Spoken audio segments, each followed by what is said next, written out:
Bonjour à tous et bonjour Elodie. Bonjour Sandrine. Alors l'émission aujourd'hui est consacrée aux lézards qui font partie des reptiles. Vous allez vous apercevoir que l'immense variété du monde des lézards a colonisé tous les biotopes.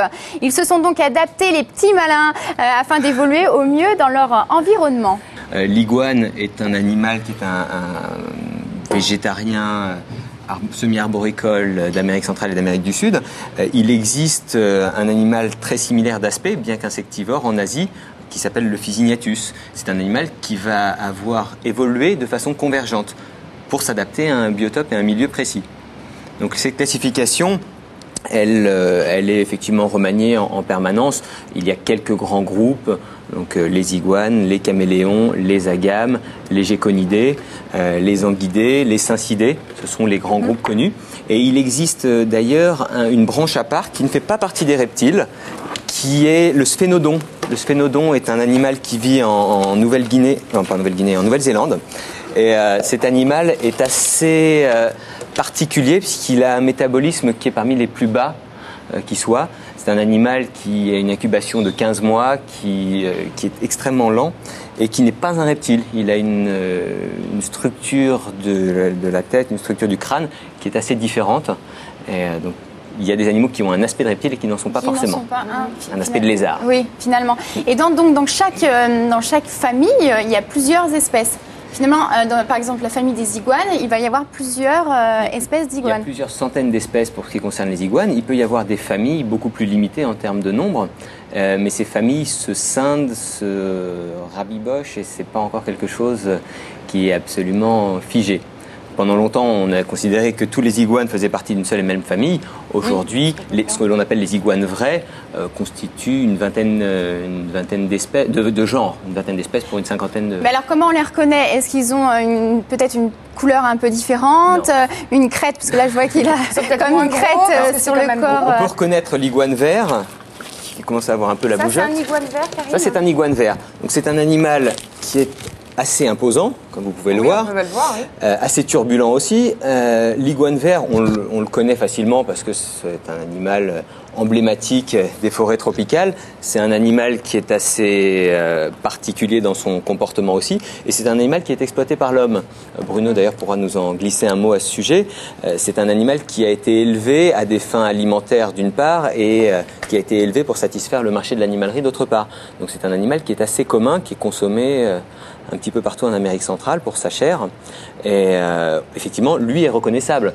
Il existe des iguanes qui font quelques dizaines de centimètres, qui ne ressemblent absolument pas à ça et qui changent de couleur. Et les Américains, qui simplifient souvent un petit peu les noms d'espèces, les appellent faux caméléons ou caméléons américains, alors qu'ils n'ont strictement rien à voir avec les caméléons.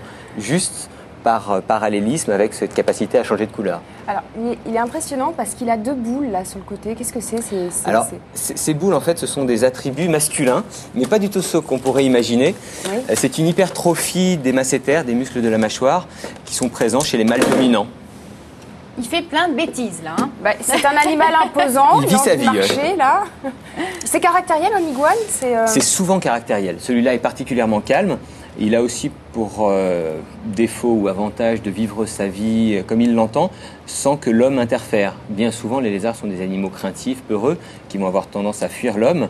Et c'est un animal qui est né en captivité, qui a toujours connu l'homme, à interpréter la présence de l'homme comme n'étant ni dangereux, ni gênant, ni forcément sympathique. Hein. Ce n'est pas un animal qui recherche la compagnie de l'homme.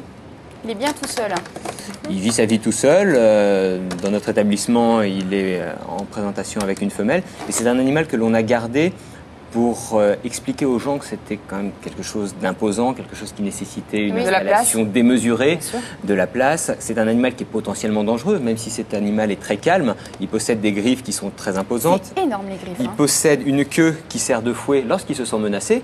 Et comme on a vu que ceci correspondait aux muscles de la mâchoire, donc de fait, c'est un animal qui est extrêmement puissant au niveau de ses morsures. Donc il ne se sent pas menacé, il n'a pas de comportement agressif, mais dans certains cas, il peut l'être, et tous les animaux ne sont pas aussi dociles et aussi beaux que celui-là. Donc il fallait faire une petite mise en garde. Et quand il est petit, donc il ressemble à quoi? Un tout petit lézard? Lorsqu'il est petit, il est tout vert, et il n'a absolument pas cette crête, ce fanon et cet aspect dinosauresque. Mais ça grandit relativement vite. C'est un animal qui est mature vers 2-3 ans. Et les mâles, d'ailleurs, à la maturité sexuelle, ont régulièrement des crises d'agressivité pour marquer leur territoire, pour s'affirmer. Et c'est assez rare qu'ils conservent un tempérament calme. Il y a une réglementation pour avoir un iguane chez soi?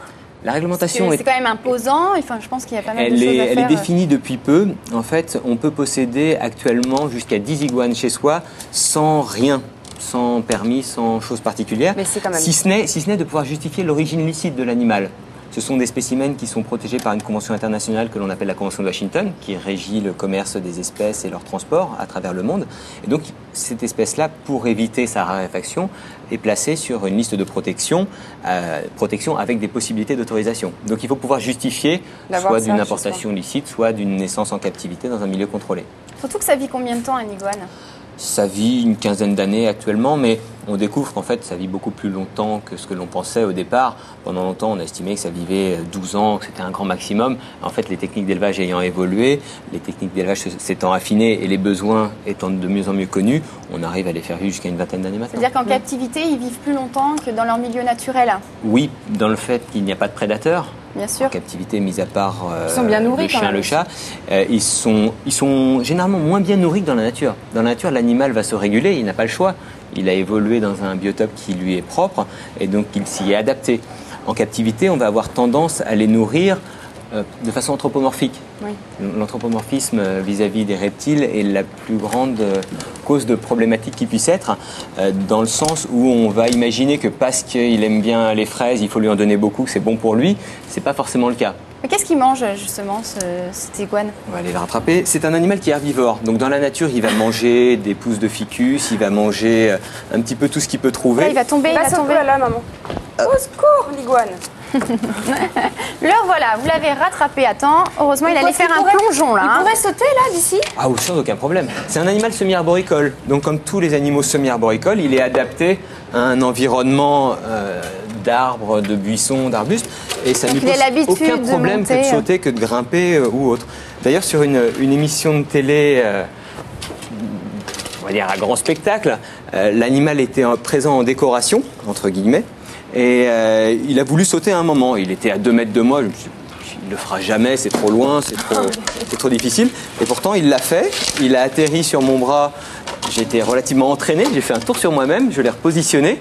Et le caméraman qui était à côté m'a dit « Waouh, vous avez dû répéter longtemps. » C'était absolument pas prévu. J'ai surtout eu très peur de me prendre des griffes de 2 cm. Donc ce ne sont pas des animaux qui se dressent, ce ne sont pas des animaux qui se conditionnent, ce sont des animaux qui vivent leur vie de lézard en acceptant notre présence.